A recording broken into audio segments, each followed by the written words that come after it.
Hi ಎಲ್ಲರಿಗೂ ನಮಸ್ಕಾರ. Kannada to English learning YouTube ಚಾನಲ್ಗೆ ಸ್ವಾಗತ.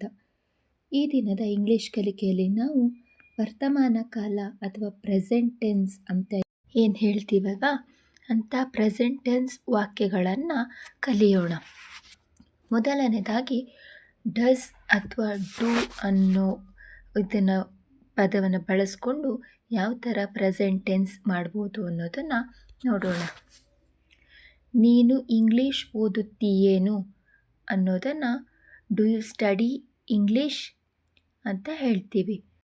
ಅದಕ್ಕೆ ಉತ್ತರವಾಗಿ ಹೌದು ನಾನು ಇಂಗ್ಲೀಷ್ ಓದುತ್ತೇನೆ ಅನ್ನೋದನ್ನು ಎಸ್ ಐ ಡು ಅಂತ ಹೇಳ್ತೀವಿ.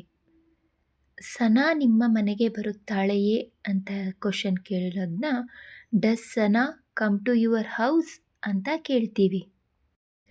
ಹೌದು ಅವಳು ಆಗಾಗ ಬರುತ್ತಾಳೆ ಅಂತ ಹೇಳೋದನ್ನು yes she comes sometimes ಅಂತ ಹೇಳ್ತೀವಿ. ಇತರ ಸ್ನೇಹಿತರು ನಿನ್ನ ಬಳಿಗೆ ಬರುವರೆ ಅನ್ನೋ ಪ್ರಶ್ನಾರ್ಥಕ ವಾಕ್ಯವನ್ನು do other friends also come to you ಅಂತ ಕೇಳ್ತೀವಿ. ಹೌದು ಇತರ ಸ್ನೇಹಿತರು ನನ್ನ ಬಳಿ ಬರುತ್ತಾರೆ ಅನ್ನೋದನ್ನು ನೀನು ಬೆಂಗಳೂರಿನಲ್ಲಿ ವಾಸಿಸ್ತೀವಿ ಏನು ಅನ್ನೋ ಪ್ರಶ್ನೆಯನ್ನು ಇಂಗ್ಲೀಷ್ನಲ್ಲಿ do you stay in Bangalore ಅಂತ ಕೇಳ್ತಾರೆ. ಇಲ್ಲ ನಾನು ಮಂಗಳೂರಿನಲ್ಲಿ ಇದ್ದೇನೆ ಅನ್ನೋದನ್ನು no I stay in Mangalore ಅಂತ ಹೇಳಿ ಉತ್ತರಿಸ್ತೀವಿ. ನಿನಗೆ ಬೇಕಾಗಿರುವುದು ಈ ಪುಸ್ತಕವೇ? Is this the book you are looking for? ಹೌದು ನನಗೆ ಬೇಕಾಗಿರುವುದು ಇದೇ ಪುಸ್ತಕ. Yes this is it. Rekha cinema ನೋಡುತ್ತಿದ್ದಾಳೆಯೇ? Is Rekha watching a movie? ಇಲ್ಲ ಅವಳು ಲೂಡೋ ಆಡುತ್ತಿದ್ದಾಳೆ. No she is playing a video game. ನೀನು ಶಾಲೆಗೆ ಹೋಗುವುದಿಲ್ಲವೇ? Are you not going to school? ಇಲ್ಲ ನಾನು ಶಾಲೆಗೆ ಹೋಗುವುದಿಲ್ಲ. No I am not. ನಿಮ್ಮ ತಂದೆ ಸರ್ಕಾರಿ ಕೆಲಸದಲ್ಲಿದ್ದಾರೆಯೇ? Is your father in government service? ಇಲ್ಲ ನಮ್ಮ ತಂದೆ ಒಬ್ಬ ವ್ಯಾಪಾರಿ ಅನ್ನೋದನ್ನು no he is a businessman ಅಂತ ಹೇಳಬೇಕು. ನಿನ್ನ ಸಹೋದರ ಯಾವುದಾದರೂ ಪರೀಕ್ಷೆಗೆ ತಯಾರಿ ಮಾಡಿಕೊಳ್ಳುತ್ತಿದ್ದಾನೆಯೇ? Is your brother preparing for some examination? ಹೌದು ಅವನು IPS ಪರೀಕ್ಷೆಗೆ ತಯಾರಾಗುತ್ತಿದ್ದಾನೆ ಅನ್ನೋದನ್ನು yes he is preparing for the IPS examination ಅಂತ ಹೇಳ್ತೀವಿ. ಇವಿಷ್ಟು ಈಸ್ ಆರ್ ಆ್ಯಮ್ ಅನ್ನುವಂಥ ವರ್ತಮಾನ ಕಾಲದ ಪದಗಳನ್ನು ಉಪಯೋಗಿಸಿ ತಯಾರಿಸಿದಂಥ ವಾಕ್ಯಗಳು. ಹ್ಯಾಸ್ ಅಥವಾ ಹ್ಯಾವನ್ನು ಯೂಸ್ ಮಾಡಿಕೊಂಡು ಕೆಲವು ವಾಕ್ಯಗಳನ್ನು ಮಾಡೋಣ. ನೀನು ಕಾವ್ಯಗೆ ಯಾವುದಾದರೂ ಪತ್ರವನ್ನು ಬರೆದಿದ್ದೆಯೇನು? Have you written any letter to Kavya? ಹೌದು ನಾನು ಅವಳಿಗೆ ಬರೆದಿದ್ದೇನೆ. Yes I have. ಅವಳು ನಿನ್ನ ಪತ್ರಕ್ಕೆ ಉತ್ತರ ಬರೆದಿದ್ದಾಳೆಯೇ? Has she replied to your letter? ಇಲ್ಲ ಅವಳು ನನ್ನ ಪತ್ರಕ್ಕೆ ಉತ್ತರ ಬರೆದಿಲ್ಲ. No she has not. ನಿನ್ನ ಊಟವಾಯಿತೇ? Have you taken your meals? ಇಲ್ಲ ಬೆಳಿಗ್ಗೆ ನಾನು ಸಾಕಷ್ಟು ತಿಂಡಿ ತಿಂದಿದ್ದೇನೆ. No I had a heavy breakfast in the morning. ನೀನು ನಮ್ಮ ಮನೆಗೆ ಹೋಗಿದ್ದೆಯಾ? Did you go to my place? ಇಲ್ಲ ನಾನು ಇನ್ನೂ ಹೋಗಬೇಕಾಗಿದೆ. No I have yet to go. Has been ಅಥವಾ ಹ್ಯಾವ್ ಬೀನ್ ಅನ್ನೋ ಪದಗಳನ್ನು ಉಪಯೋಗಿಸಿ ಕೆಲವು ವಾಕ್ಯಗಳನ್ನು ಮಾಡೋಣ.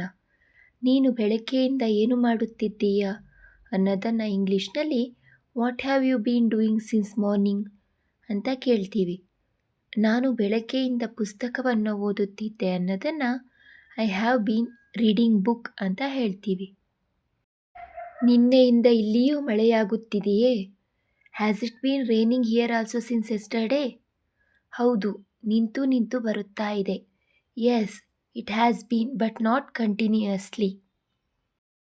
ನೀರು ಬಹಳ ಹೊತ್ತಿನಿಂದ ಕುದಿಯುತ್ತಿದೆಯೇ? Has the water been boiling for long? ಇಲ್ಲ ಈಗ ಸ್ವಲ್ಪ ಹೊತ್ತಿನಿಂದ ಮಾತ್ರ.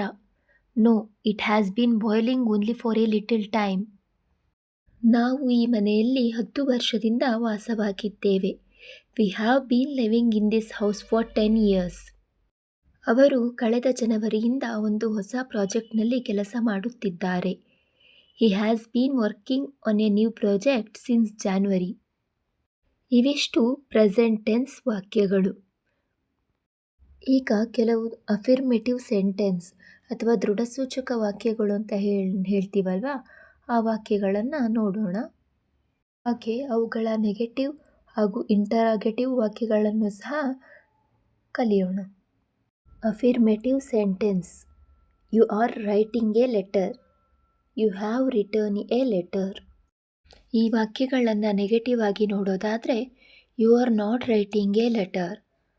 You have not written a letter. ಇದೇ ವಾಕ್ಯವನ್ನು ಇಂಟರಾಗೇಟಿವ್ ಸೆಂಟೆನ್ಸ್ ಆಗಿ ನೋಡೋದಾದರೆ, are you writing a letter? Have you written a letter? Present indefinite tense: you write a letter. I read English. ಅದನ್ನು ನೆಗೆಟಿವ್ ಆಗಿ ಕನ್ವರ್ಟ್ ಮಾಡೋದಾದರೆ, you do not write a letter. I do not read English. ಅದೇ ಸೆಂಟೆನ್ಸನ್ನು interrogative ಆಗಿ convert ಮಾಡೋದಾದರೆ, do you write a letter? Do I read English? ಇವಿಷ್ಟು present tense ಸೆಂಟೆನ್ಸಸ್ಗಳು. ಇವತ್ತಿನ ನಮ್ಮ ವಿಡಿಯೋ ಇಷ್ಟ ಆಗಿದ್ದರೆ ಚಾನಲ್ನ ಲೈಕ್ ಮಾಡಿ, ಶೇರ್ ಮಾಡಿ ಹಾಗೂ ಸಬ್ಸ್ಕ್ರೈಬ್ ಮಾಡಿ. Thank you.